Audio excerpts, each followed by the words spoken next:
हे कृष्ण करुणा सिंधु दीनबंधु जगत्पते गोपेश गोपिका कांत राधाकांत नमस्तते।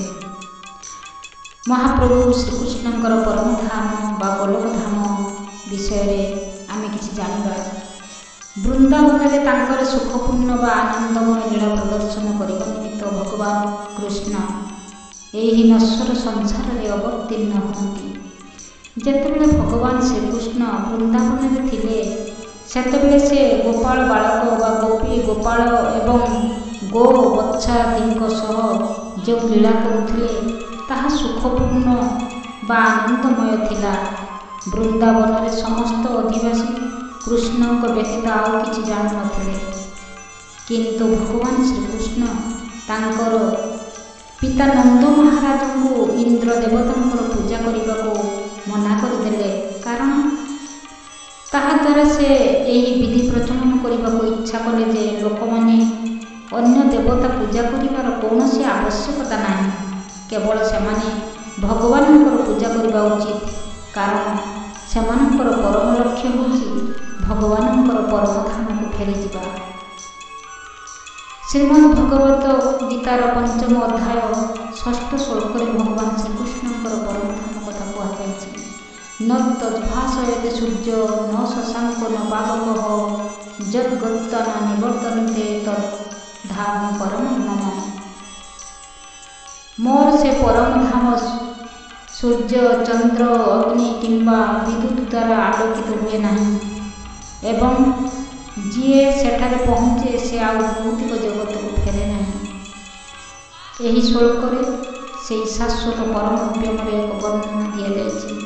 अवश्य आम्भेमानकर आकाश सम्बन्धरे एक भौतिक धारणा अच्छी एवं आम्भेमाने आकाश सम्बन्धरे भाविले सूर्य चंद्र तारा आदि कथा को भावु, किंतु ये श्लोक भगवान कहते जे शाश्वत आकाश बा परव्योमरे सूर्य किंबा चंद्र किंबा कौनसी प्रकार अग्निर आवश्यकता नहीं, कारण ताहा भगवान निर्गत होगा उज्ज्वल किरण बा ब्रह्मज्योति द्वारा सर्वदा आलोकित।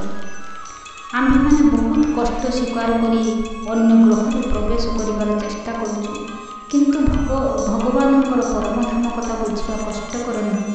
यही परमधाम को गोलक धाम कहुए। ब्रह्म संहितार यार सुंदर भाव वर्णना कराଯାଇଛି।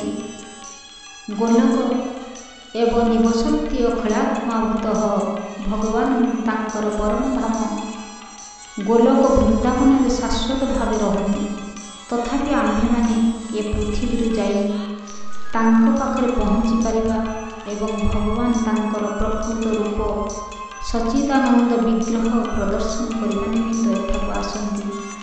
जेतेबेले से यही रूप प्रदर्शन करती सेतेबेले तांकर रूप संबंधରେ कल्पना करिबार अवकाश आमर रहे नहीं। से किपरि देखा जाती, तांकर आकार प्रकार किपरि एपरि अजथा मानसिक कल्पना करिबार कौनसी आवश्यकता रहे नहीं।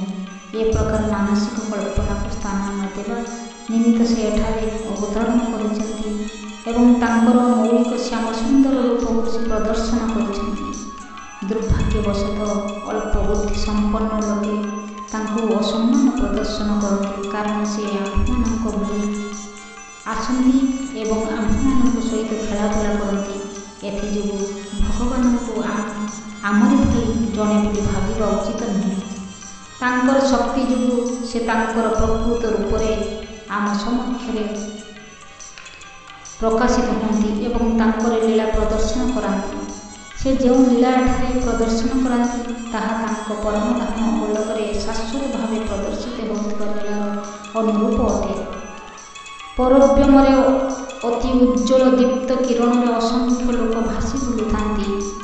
ये ब्रह्मज्योति श्रीकृष्णଙ୍କର परम धाम कृष्ण लोकରୁ बाहरी थाए एवं आनंद चिन्मय लोक अर्थात वैकुंठ लोक गुड़िकर यही ब्रह्मज्योति भासुथांती। ये लोक गुड़िक भौतिक लोक नुहति। भगवान कहते न तद्भासयते सूर्य न शशाङ्को न पावकः यद्गत्वा निवर्तन्ते परमं परम तद्धाम परमं मम। जो व्यक्ति ସେ ପରବ୍ୟୋମରେ ପ୍ରବେଶ କରେ। ସେ ଆଉ ଭୌତିକ ଆକାଶକୁ ଅବତରଣ କରେ ନାହିଁ। ଭୌତିକ ଆକାଶରେ ଆମେ ସର୍ବୋଚ୍ଚ ଲୋକ ବ୍ରହ୍ମଲୋକରେ ପହଞ୍ଚିଲେ ସୁଦ୍ଧା ସେଠାରେ ଜନ୍ମ ମୃତ୍ୟୁ ଜରା ବ୍ୟାଧି ଆଦି ଦୁଃଖ ଭୋଗ କରିବା। ଏପରି ତଳେ ଚନ୍ଦ୍ରଲୋକ କଥା କ'ଣ ବା କହିବା। ଭୌତିକ ବ୍ରହ୍ମାଣ୍ଡରେ ଥିବା କୌଣସି ଲୋକ ଭୌତିକ ସ୍ଥିତିରେ ଏହି ଚାରୋଟି ଦୁଃଖରୁ ମୁକ୍ତି ପାଏ ନାହିଁ। ଓମ୍ ନମୋ ଭଗବତେ ବାସୁଦେବାୟ। ଓମ୍ ନମୋ ଭଗବତେ ବାସୁଦେବାୟ।